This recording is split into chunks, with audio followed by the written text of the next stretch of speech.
আসসালামু আলাইকুম সবাইকে। সবাই কেমন আছেন? আশা করছি সবাই অনেক অনেক ভালো আছেন। আপনাদের দোয়ায় আল্লাহর রহমতে আমিও অনেক ভালো আছি আলহামদুলিল্লাহ। আজকের ভিডিওটা আমাদের জন্য একেবারেই অন্যরকম। আজ আমরা এমন একটি দিনের অংশ হতে পেরেছি যা আমাদের জীবনের নতুন একটি অভিজ্ঞতা হয়ে থাকবে। আবির এবং মিম ওদের প্রায় ৪ বছরের সম্পর্ক, যেটা মেয়ের ফ্যামিলির কেউই মানতেছিল না। তাই আবির সিদ্ধান্ত নেয় সে একা একাই বিয়ে করবে, যেহেতু ওর বাবা প্রায় ১৫-১৬ বছর আগে মারা গেছেন এবং ওর মা হচ্ছে গত বছর মারা গেছেন।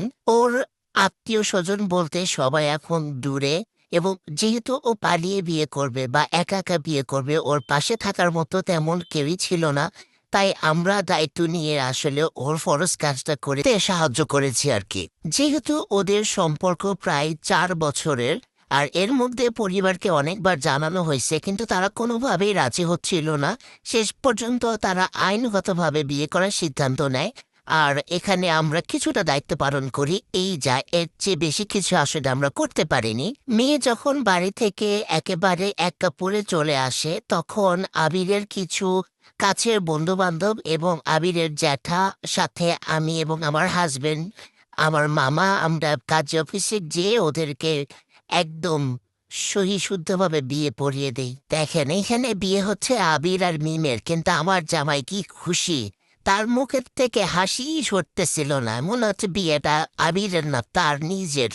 যেখানে মেয়েটা একটা সম্পর্কে ৪টা বছর সময় দিছে, বাবা-মাকে জানানোর পর বাবা-মার উচিত ছিল এই সম্পর্কটা মেনে নেওয়ার। যেহেতু তারা মেনে নেয়নি, তাই ওরা এভাবে একা একা বিয়ে করার সিদ্ধান্ত নেয়। আমার স্বামী মনোযোগ দিয়ে যতটা শুনতেছে, নিজের বিয়ে তো মনে হয় এতটা মনোযোগ দেয় নাই। সত্যি কথা বলতে, ছেলে মানুষ ২টা হাদিস কখনোই ভুলে না।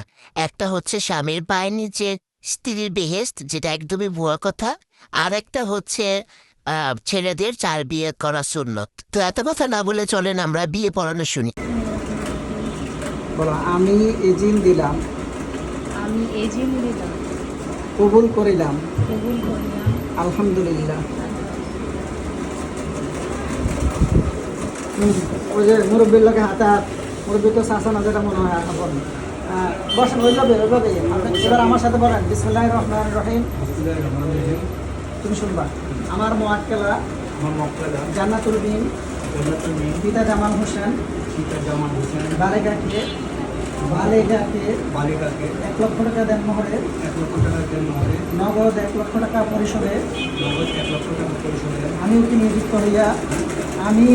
নিযুক্ত হইয়া আপনি ঢাকা জেলার মুগদা থানাধীন ১১৪ দক্ষিণ মুগদা নিবাসী সেলিমান রশিদ সাহেবের পুত্র সাদমান আল রশিদের সহিত আপনার সহিত নিকাহ দিলাম, বিবাহ দিলাম।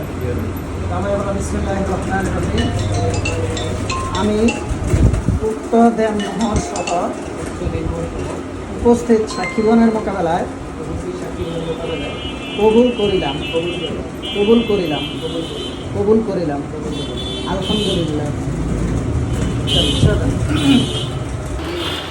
রব্বানা আতিনা ফিদ দুনিয়া হাসানাহ ওয়া ফিল আখিরাতি হাসানাহ।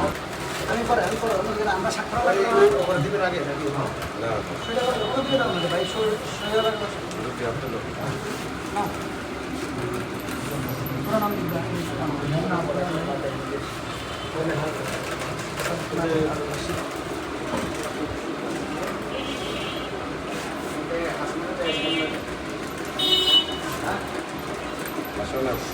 পরে দিন।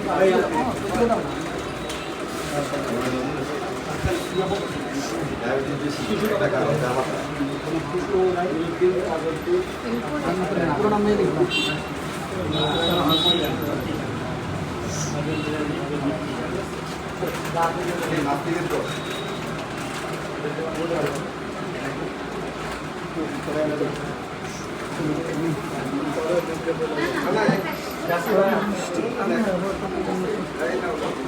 এগুলো হচ্ছে পরের দিনের সন্ধ্যার ভিডিও। আমি আবার নাপিতের বাক্সটা বের করে ফেলেছি, যেহেতু বউকে সাজাতে হবে। ওরা ছোটখাটো একটা প্রোগ্রাম করবে রেস্টুরেন্টে, তাই হাতে যেহেতু সময় ছিল না, পার্লারে আর যাইনি। আমি বাসায় একটু অল্প একটু মেকআপ শেকআপ দিয়ে সাজিয়ে দিয়েছি।